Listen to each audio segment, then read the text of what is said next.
रामनाथ कोविंद हो या द्रौपदी मुर्मू, क्या कोई भी एपीजे अब्दुल कलाम का सपना पूरा कर पाएगा? राष्ट्रपति की जगह प्रधानमंत्री बनते कलाम तो 20 साल पहले भारत गाड़ देता विश्व में अपना झंडा। बचपन का छोटू बड़ा होकर मिसाइल मैन बना। अटल जी ने बुलाया तो कहा, सर मैं नहीं बनूंगा प्रेसिडेंट। हिंदुस्तान में आजादी के बाद अगर किसी का नाम बड़े सम्मान से लिया जाता है तो वो है एपीजे अब्दुल कलाम। राष्ट्रपति की जगह अगर वो भारत के प्रधानमंत्री होते तो आज भारत कई साल आगे होता।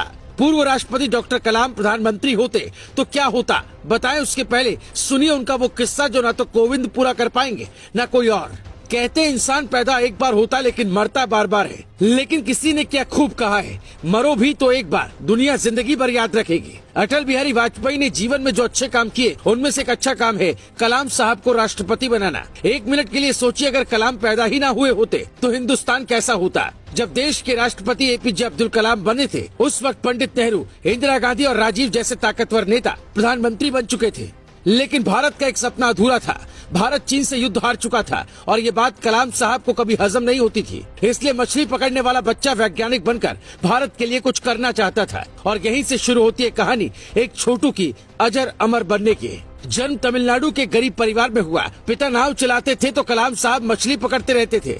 अखबार बेचा, पढ़ाई का खर्च उठाया, अखबार बांटने के साथ पढ़ते भी थे। वहीं देश बदलने का ख्याल आया। ऐसी गरीबी किसी के पास हो तो लोग मजदूर बनने के बारे में सोचते हैं। कलाम ने कहा, मैं वैज्ञानिक बनूंगा। बचपन से चिड़ियों को उड़ता देख उड़ने का मन बनाया। विंग कमांडर बनकर भारत का मान बढ़ाना चाहते थे। पायलट की वैकेंसी निकली, फॉर्म भरा। परीक्षा में 9वां स्थान था। 8 सीट थी, इसीलिए वहाँ सिलेक्शन नहीं हुआ। एक सपना टूट जाने से बहादुरों की जिंदगी में और जोश आता है, वही हुआ।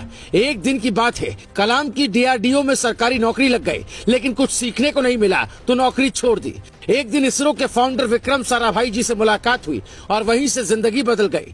नामी वैज्ञानिक विक्रम साराभाई ने कमाल की क्षमता को पहचान लिया और फिर वो हुआ जिसका इंतजार आजाद भारत को करीब 50 साल से था।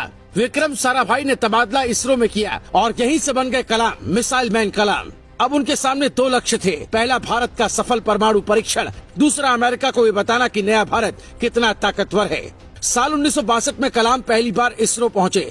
कलाम प्रोजेक्ट डायरेक्टर बने और जब भारत ने अपना स्वदेशी उपग्रह प्रक्षेपण यानी SLV-3 बनाया, कलाम ने स्वदेशी गाइडेड मिसाइल को डिजाइन किया, जिसके चलते अग्नि और पृथ्वी जैसी मिसाइलें भारतीय तकनीक बनी। सन 1992 से 1999 तक कलाम रक्षा मंत्री के रक्षा सलाहकार भी रहे। जब वाजपेयी सरकार ने पोखरण में दोबारा न्यूक्लियर टेस्ट किया तब कलाम ने बड़ी भूमिका निभाई। कलाम की अगुवाई में जमीन से हवा में मार करने वाली मिसाइल, टैंक भेदी मिसाइल और re entry experiment launch vehicle पर खूब काम हुआ। पृथ्वी, त्रिशूल, आकाश, नाग नाम के मिसाइलों का निर्माण हुआ। साल 1985 महीना सितंबर त्रिशूल का परीक्षण, फरवरी 1988 में पृथ्वी और मई 1989 में अग्नि का परीक्षण किया गया। इसके बाद 1998 में रूस के साथ मिलकर भारत ने सुपरसोनिक क्रूज मिसाइल बनाने पर काम शुरू किया और ब्रह्मोस प्राइवेट लिमिटेड की स्थापना की गई। इस दौरान भारत ने साल 1999 में परमाणु का सफल परीक्षण किया। दुनिया ने भारत का विरोध किया, लेकिन अटल बिहारी और कलाम की जोड़ी ने ये काम कर दिखाया। कलाम का देश के प्रति डेडिकेशन देखकर अटल जी ने फोन कर मिलने के लिए बुलाया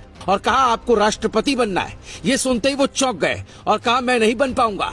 फिर सोचने का वक्त लिया और दूसरे दिन राष्ट्रपति बनने के लिए तैयार हो गए। जब तक वो वैज्ञानिक थे देश उन्हें करीब से नहीं जान पाया, लेकिन जब वो राष्ट्रपति बने तो सबको पता चला ये है देश के असली हीरो। कलाम का कोई विरोधी पैदा नहीं हुआ, न जीते जी न मरने के बाद।